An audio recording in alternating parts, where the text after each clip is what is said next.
2月港女来台遭男友杀害，震惊社会，还因此引发反送中抗争。因为香港政府想借机修订逃犯条例，但民怨沸腾，修不了法。港府却在这个时间点想将嫌犯送来台湾受审，也被质疑是政治操作。他为什么香港不审判，要送到犯罪地台湾来审判？难道香港人只要在香港以外的地区杀香港人，然后回到香港就不会有罪吗？内政部长徐国勇话说得很重，陆委会也直接拒绝入境，毕竟贸然让嫌犯来台，恐怕有矮化疑虑。放弃自己的司法管辖权，然后到台湾来处理，因为台湾也是中国的一部分。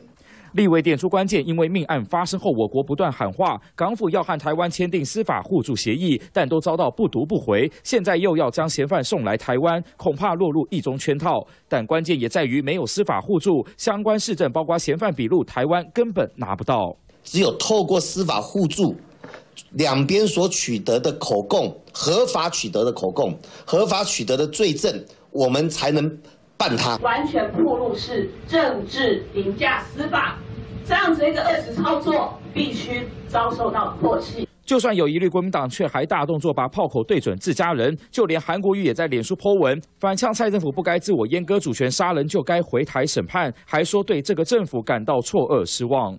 我们不是韩国瑜，不是到香港就去拜访林郑月娥，毕恭毕敬，什么都说是。行政院长苏贞昌隔空打脸韩国瑜，毕竟台港之间象征主权对等的司法互助8字都还没一撇，国民党却从上到下高喊要让嫌犯来台，确实让外界难以理解。3立新闻黄大峰、周凯恩是小组台北报道。